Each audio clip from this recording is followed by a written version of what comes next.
دجال دجال یہودیوں کی نسل سے ہوگا، جس کا قد ٹھگنا ہوگا، دونوں پاؤں ٹیڑھے ہوں گے، جسم پر بالوں کی بھرمار ہوگی، رنگ سرخ یا گندمی ہوگا، سر کے بال حبشیوں کی طرح ہوں گے، ناک چونچ کی طرح ہوگی، بائیں آنکھ سے کانا ہوگا، دائیں آنکھ میں انگور کے بقدر ناخنا ہوگا، اس کے ماتھے پر کاف الف فا را لکھا ہوگا، جسے ہر مسلمان بآسانی پڑھ سکے گا۔ اس کی آنکھ سوئی ہوئی ہوگی مگر دل جاگتا رہے گا۔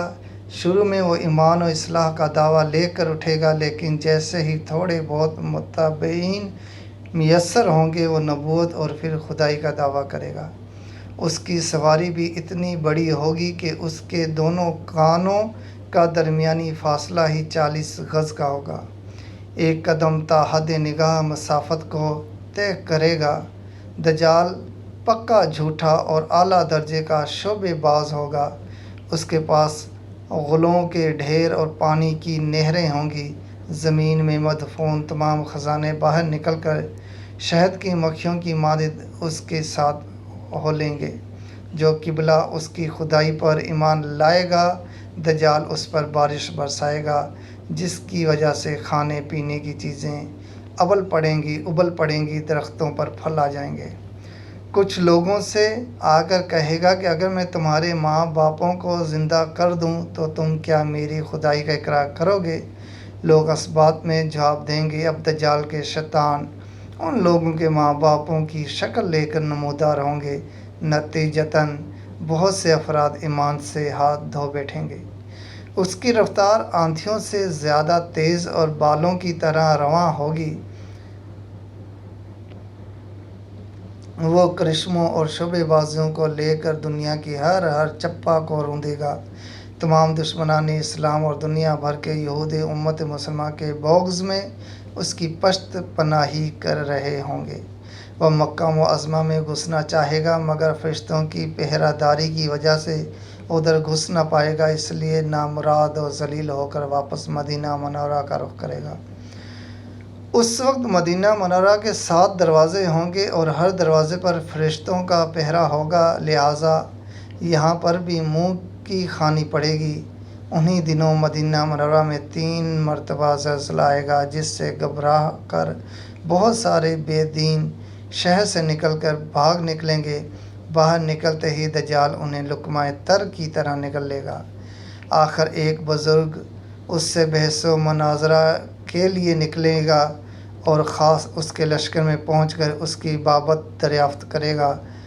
لوگوں کو اس کی باتیں شوق گزریں گی، لہٰذا اس کے قتل کا فیصلہ کریں گے، مگر چند افراد آڑے آ کر یہ کہہ کر روک دیں گے کہ ہمارے خدا دجال کی اجازت کے بغیر اس کو قتل نہیں کیا جا سکتا۔ چنانچہ اس بزرگ کو دجال کے دربار میں حاضر کیا جائے گا، جہاں پہنچ کر یہ بزرگ چلا اٹھے گا کہ میں نے پہچان لیا کہ تو ہی دجال ملعون ہے، اور رسول اللہ صلی اللہ علیہ وآلہ وسلم نے ہمیں تیرے ہی خروج کی خبر دی تھی۔ دجال اس خبر کو سنتے ہی آپے سے باہر ہو جائے گا اور اس کو قتل کرنے کا فیصلہ کرے گا۔ درباری فوراً اس کے 2 ٹکڑے کر دیں گے۔ دجال اپنے حواریوں سے کہے گا کہ اب اگر میں اس کو دوبارہ زندہ کر دوں تو کیا تم کو میری خدائی کا پختہ یقین ہو جائے گا؟ یہ دجالی گروہ کہے گا کہ ہم تو پہلے ہی سے آپ کو خدا مانتے ہوئے آ رہے ہیں، البتہ اس معجزے سے ہمارے یقین میں اور اضافہ ہو جائے گا۔ دجال اس بزرگ کے دونوں ٹکڑوں کو اکٹھا کر کے زندہ کرنے کی کوشش کرے گا، اور ادھر وہ بزرگ بروجہ حکم الہی کھڑے ہو جائیں گے اور کہیں گے اب تو مجھے اور زیادہ یقین آ گیا کہ تو ہی دجال ملعون ہے۔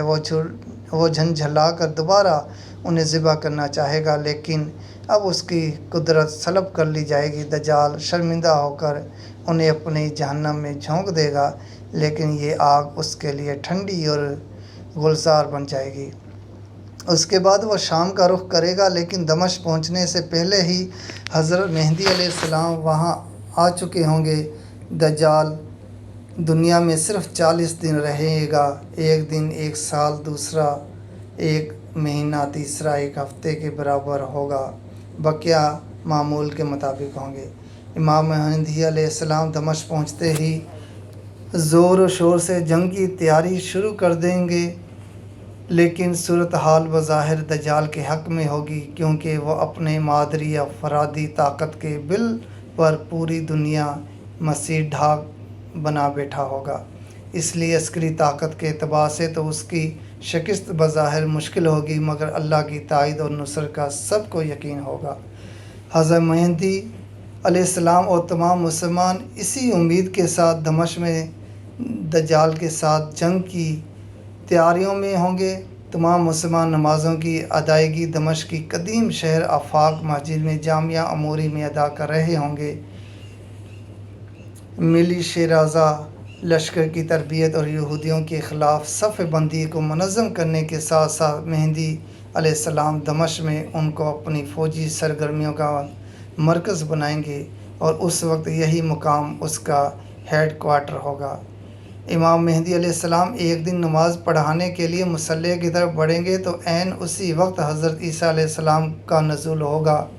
نماز سے فارغ ہو کر لوگ دجال کے مقابلے کے لیے نکلیں گے۔ دجال حضرت عیسیٰ علیہ السلام کو دیکھ کر ایسا گھلنے لگے گا جیسے نمک پانی میں گھل جاتا ہے۔ پھر حضرت عیسیٰ علیہ السلام آگے بڑھ کر اس کو قتل کر دیں گے، اور حالت یہ ہوگی کہ شجرہ حجر آواز لگائیں گے، اے روح اللہ، میرے پیچھے یہودی چھپا ہے۔ چنانچہ وہ دجال کے چیلوں میں سے کسی کو بھی نہ چھوڑیں گے۔ پھر وہ صلب کو توڑیں گے، یعنی صلیب پرستی ختم کر دی جائے گی۔ خنزیر کو قتل کر کے جنگ کا خاتمہ کریں گے، اور اس کے بعد مال و دولت کی ایسی فراوانی ہوگی کہ اسے کوئی قبول نہ کرے گا، اور لوگ ایسے دیندار ہو جائیں گے کہ ان کے نزدیک ایک سجدہ دنیا معافی سے بہتر ہوگا۔ مسلم احمد، مسلم ابن ماجہ، ابو داؤد، ترمذی، طبرانی، حاکم، احمد۔ یاد رہے کہ فتنہ دجال سے آگاہی تمام انبیاء علیہ السلام کی سنت ہے، جبکہ آج یہ سنت مٹ چکی ہے، لہٰذا اس سنت کو زندہ کرتے ہوئے اس ویڈیو کو آگے شیئر کریں۔ جزاک اللہ خیر۔